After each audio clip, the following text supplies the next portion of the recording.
Everyone, कैसे हैं आप लोग। आई होप अच्छे ही हों और अच्छे ही रहें। तो आज की क्लास में आपका बहुत बहुत स्वागत है। आज है हमारी क्लास नंबर 11। तो हमने प्रीवियस क्लास में जितना भी सीखा होगा आई होप आपने बहुत अच्छे से उसकी प्रैक्टिस की होगी, और जितनी ज़्यादा प्रैक्टिस करेंगे उतना ज़्यादा आपका हाथ फाइन होगा, मतलब आपकी डिज़ाइंस उतनी ज़्यादा क्लियर दिखेंगी। तो आज की क्लास में हमने जो प्रीवियस क्लास में फ्लावर्स बनाना सीखे थे उसी का एडवांस वर्जन, थोड़ा सा एडवांस वर्जन या फिर कॉम्प्लेक्स वर्जन हम आज की क्लास में डिस्कस करेंगे। तो जो फर्स्ट फ्लावर है उसके लिए मैंने 2 प्रेशर वाली लीफ बना ली। आई होप आपने प्रेशर वाली डिज़ाइन बहुत अच्छे से प्रैक्टिस की होगी।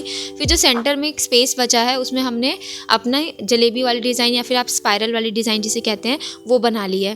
फिर उसके बाद हमने उसको रोज़ पेटल्स ऊपर से बना के एक रोज़ कट शेप दे दिया है। अब आप इसे और भी कॉम्प्लेक्स कर सकते हैं, और या फिर एज इट इज़ छोड़ के ऊपर बस पेटल्स ऐड करके एक राउंड फ्लावर भी बना सकते हैं। इसमें आप और कॉम्प्लेक्सिटी ऐड करने के लिए जो लीव्स मैंने नीचे 2 बनाई है उसी से पूरा का पूरा फ्लावर बना सकते हैं।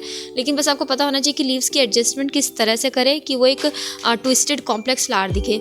अब मान लीजिए कि अगर आपको प्रेशर वाले डिज़ाइन में लगता है कि मेरे हाथ से फिनिशिंग नहीं आ रही, तो आप पहले लाइट आउटलाइन करके फिर उसके अंदर फिल कर सकते हैं। देखो, फिनिशिंग इससे ऑफ कोर्स ज़्यादा ही आएगी, आपकी मेहंदी भी कम वेस्ट होगी, सारे एडवांटेजेस हैं। लेकिन फिर वही है कि at the end of the day कि आपका क्लाइंट कितनी देर बैठ सकता है ये तभी पॉसिबल है। अगर आपके क्लाइंट के पास बैठने की अच्छी कैपेसिटी नहीं है तो आप ये वाले डिज़ाइन उसके इस तरह से आप नहीं लगा सकते हैं, क्योंकि इसमें थोड़ा सा टाइम जाता है। अब फिर इसको जैसे मैंने आउटलाइन किया है, फिर इसको आप अच्छे से अंदर से फिल कर दोगे डार्क, तो वही प्रेशर वाले डिज़ाइन की तरह दिखेगा और फिनिशिंग भी अच्छी आएगी। लेकिन बस इसमें टाइम ज़्यादा जाएगा। तो अगर आप बिगनर्स हैं, अगर आपसे नहीं हो रहा है प्रेशर से, तो आप इस तरह से भी ये वाला फ्लावर बना सकते हैं।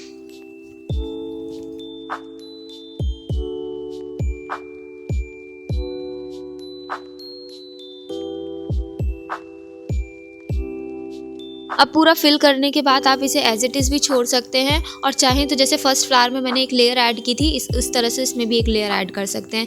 ये सारे फ्लावर जब आप बहुत ज़्यादा लेंदी डिज़ाइंस बनाते हैं, क्योंकि थोड़े बड़े बड़े फ्लावर है तो आप अकेला फ्लावर बना के नहीं छोड़ सकते किधर भी, तो ये सारे फ्लावर आप वहाँ यूज़ कर सकते हैं जहाँ आप लेंदी डिज़ाइन बना रहे हैं और आपको लग रहा है कि नहीं बहुत छोटी डिज़ाइन होकर बहुत ज़्यादा कॉम्प्लेक्स हो गया है, कुछ मुझे चाहिए कि बीच में ऐसा वॉल्यूम भी ले और बहुत ज़्यादा खिच भी ना लगे। तो उधर आप इसको ऐड करके इसके आजू बाजू में डिज़ाइन बना के एक फुल जो होता है ना कि एक प्रॉपर पैटर्न दे सकते हैं।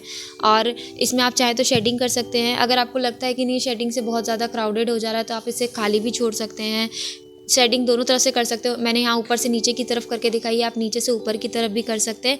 आप पे डिपेंड करता है। अगर आपको बेसिक पता लग जा रहे हैं तो मुझे लगता है कि आप हमसे भी और भी जितने मेहंदी आर्टिस्ट हैं उनसे भी अच्छे डिज़ाइन लगा सकते हैं। सब दिमाग का खेल है। नेक्स्ट, अब पहले हमने जो सेकंड या फर्स्ट फ्लावर थे उसमें 2 नीचे लीफ के साथ स्टार्ट किया था। अब यहाँ हमने सिंगल लीफ के ऊपर 2 रोज़ वाली जो लीफ होती है वो बनाई है। फिर उसको बीच में अंडे वाली डिज़ाइन से, जो कि हम पहले भी बहुत ज़्यादा प्रैक्टिस कर चुके हैं। आई होप आपने भी प्रैक्टिस की होगी। हमने पहले भी बताया है कि अच्छे से आप प्रैक्टिस कीजिए, इसको बहुत जगह यूज़ कर सकते हो। अंडे वाली डिज़ाइन से हम एक ट्राइंगुलर शेप में फिल करेंगे, या फिर यूँ कह दीजिए कोनिकल शेप में फिल करेंगे। फिर उसके ऊपर से हम वही लीफ जो हमने पेटल्स जो हमने फर्स्ट और सेकेंड फ्लावर में आउटसाइड में बनाए हैं वो ऐड कर देंगे। अब देखिए, आप लीफ जो पेटल्स है उनको ऐड करने का तरीका डिफरेंट है। जो फर्स्ट लेयर थी उसमें ऊपर तो हमने नॉर्मली ऐड किए थे, जो नीचे थे उसमें हमने 2 पेटल आप देखेंगे कि हाफ लीफ के पैटर्न में। तो अब इससे क्या हो रहा है कि हमारी डिज़ाइन एक शेप ले लिया है। तो ये जो होता है ना, ये आप बार बार प्रैक्टिस करेंगे तो ही आप डिसाइड कर सकते हैं कि कैसे हम पेटल्स बनाएं तो हमारी ज़्यादा अच्छी लगेगी, क्या हम चेंजेस करें तो वो आपकी प्रैक्टिस से ही आपको समझ में आएगा। अभी यहाँ पे हमने शेडिंग कर दी है, और ये जितनी भी शेडिंग है, क्योंकि हमारी आउटलाइन मोटी है तो आपको ध्यान रखना है कि जितनी भी शेडिंग है आप अपनी डिज़ाइन सूखने के बाद करें। यहाँ तो हम पेपर पे बना रहे हैं तो ये प्रॉब्लम नहीं होती, पेपर तुरंत वाटर अब्जॉर्ब कर लेता है तो मैसी नहीं होती डिज़ाइन। लेकिन हाथ के साथ ये सीन नहीं है। हाथ कभी भी इतनी जल्दी वाटर नहीं अब्जॉर्ब करेगा। तो आपकी जो डिज़ाइन है, जैसे ही आप अंदर की तरफ शेडिंग करेंगे तो आपकी डिज़ाइन की जो आउटलाइन है वो पूरी की पूरी मैसी हो जाएगी। और फिर हमने यहाँ पे बीच में नेक्स्ट जो हमने फ्लावर बनाया है उस पर हमने बीच में छोटे छोटे सर्कल्स बनाए हैं। उसके बाजू में हमने नॉर्मल वाले पेटल्स बनाए थे जो फर्स्ट सेकंड थर्ड फ्लावर में बनाए हैं। लेकिन जो आउटर पेटल्स है उसमें हमने 3 फेसेस दिए हैं, 2 सर्कुलर फेसेस दोनों साइड्स और बीच में एक कॉनिकल फेसेस। इसको आप अलग से, जैसे मैंने साइड में करके बताया, प्रैक्टिस कर सकते हैं और फिर अगेन आप शेडिंग दे सकते हैं। लेकिन जब भी आप हाथ पे ट्राई कर रहे हैं तो शेडिंग सूखने के बाद ही दें।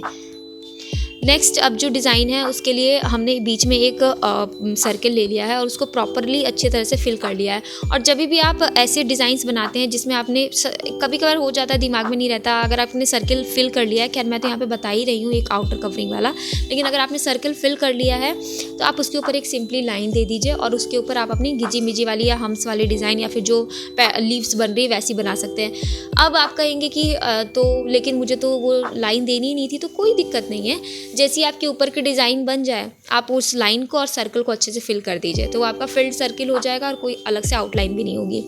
तो ये अपनी गलती सुधारने के लिए लोग अपनी छोटी छोटी ट्रिक बनाते हैं, तो इससे ये होता है। और ये पता कैसे बनती है, जब भी आप प्रैक्टिस करोगे ना तभी ये ट्रिक ज़्यादा अच्छे से बनेगी।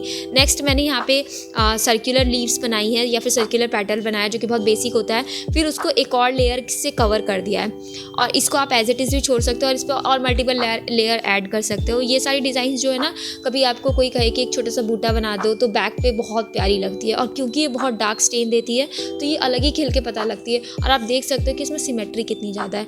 नेक्स्ट जो डिज़ाइन है उसमें हमने स्पाइरल वाली डिज़ाइन या जलेबी वाली डिज़ाइन की है बीच में, तो उसके ऊपर हम्स ऐड किए हैं या गिजी मिजी भी कह सकते हो। फिर उसके ऊपर नेक्स्ट हमने अपने रोज़ वाले पेटल्स जो हमने प्रेशर से बनाते हैं हम हमेशा, वो वाली ऐड की है। फिर उसके ऊपर हमने एक आउटलाइन डाली है और उस आउटलाइन के ऊपर हमने क्या कहते हैं एक और रोज़ वाला पैटर्निंग ऐड किया है।